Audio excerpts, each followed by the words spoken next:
Good morning! Welcome back to WizardPhD. It is a little after 7 a.m., almost 7:30, and this is the earliest I've played Wizards Unite. I'm looking for some doxies, and I'm getting the last of this Frosty Foundables event, but today we are talking about how to prep for Community Day. Harry Potter Wizards Unite tweeted yesterday, the next Harry Potter Wizards Unite Community Day is coming January 18th. We have get ready to gather your friends and head out around the neighborhood. You can uncover the secrets of the Room of Requirement registry page by returning Wonders of the Wizarding World. For the duration of Community Day, you'll receive the following bonuses: increased sightings of Foundables from the Room of Requirement for Wonders of the Wizarding World page, plus Whomping Willow, faux glass, we already knew about that, but now we know Weasley's Wand Car is part of this, which is super exciting because that's going to be, well actually that is the hang up on one of my pages, and it's going to be super useful for a lot of people. Dark detectors will last 1 full hour, so meet up with your friends who have dark detectors. Well, today's gift was a dark detector, so now I have 4, which is not enough for the duration of Community Day, but our friends definitely have a lot of dark detectors, so meet up with them to take advantage of that hour. Brew times for all Extimulo potions will be reduced by 50%, Master Notes increased to 50%, so what that means is the regular Extimulo potion will take 30 minutes,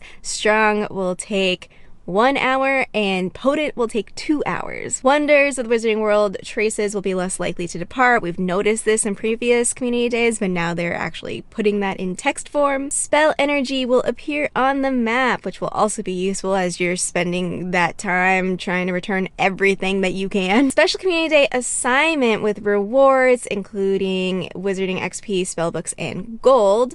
And then a free store bundle featuring spell energy and a tonic for a trace detection potion. Oh, which I forgot to mention. So not only are those traces increased, but if you use a tonic, you'll have a chance to see those more likely from the tonic. Community Day is 11 a.m. to 2 p.m. your local time, so be sure to mark that on your calendar, find your spots. So there's also really helpful graphics from Orange Wizard. So we have information for what's being featured, the rewards, we have the bonus, the complimentary gift has a tonic and some ingredients, some spell energy, 25 spell energy, and then this chart for if you want to brew some potions, how much time it would take if you use your given cauldron and your gold cauldron. It's still early. Still waking up. And then the special assignment, I am super excited about this because it looks like, so if you look at all of these tasks, the reward for them is a fragment of the Night Bus, which is a fortress foundable usually. So instead of the port keys, which we have seen, we saw that in the last Community Day of having the port key rewards be fortress foundable fragments, now we have tasks that can give us that. So we'll see how this goes because it's only 1 fragment, but we can see how people feel about it, if they like it. I personally liked the walking around because that could, we were getting all the things and it was short enough, but we'll see how it goes. And then the bundle has 5 potent Extimulo, tonic for trace detection, dark detector, 15 spell energy, all of that for 420 coins with a 5 limit, so you can buy that 5 times during Community Day. All right, so how am I preparing? So I'm going to look at my Wonders page.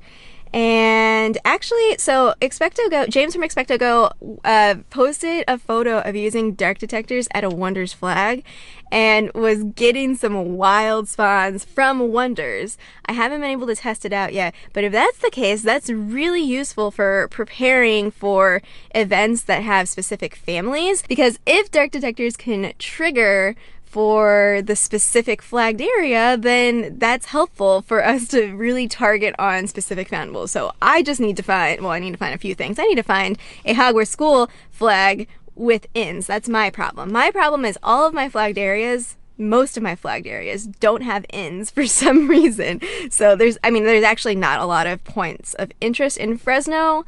Compared to a city like Tucson, like it's comparable in size but very spread out, so there's not that many points of interest in greenhouses, that sort of thing. So I'm gonna have to test that out later. Okay, back to the pages though. So I am completely finished on this Room of Requirement 4 page, but I plan to return as many foundables as possible during Community Day and leading up to Community Day, so I can get runestones. So I'm 80 out of 100 right now before I can get my next runestone. So my plan leading up to Saturday is I'm going to prioritize wonders, try to get that family rank up to get the runestone so that I can be prepared to be grinding some wonders runestones while I'm trying to fill out the fortress foundables. So the second page, in our event, we'll have the Whomping Willow and the Weasley's Flying Car. So as soon as this event starts, and I mean, even hopefully if I see a Weasley's Flying Car before then, I need 3 more of the cars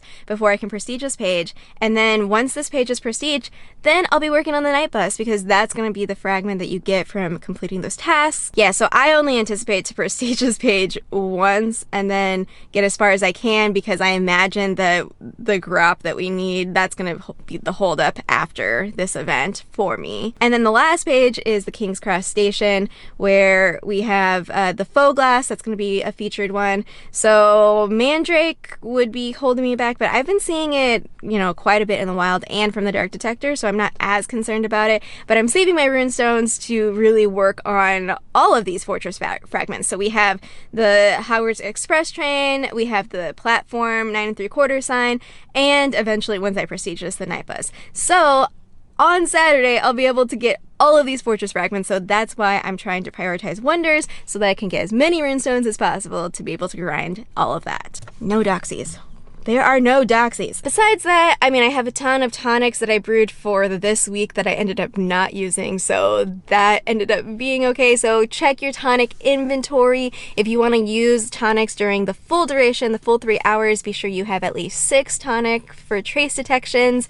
Once that's started, during the event window, even if it kind of goes outside of the event window, those spawns will continue.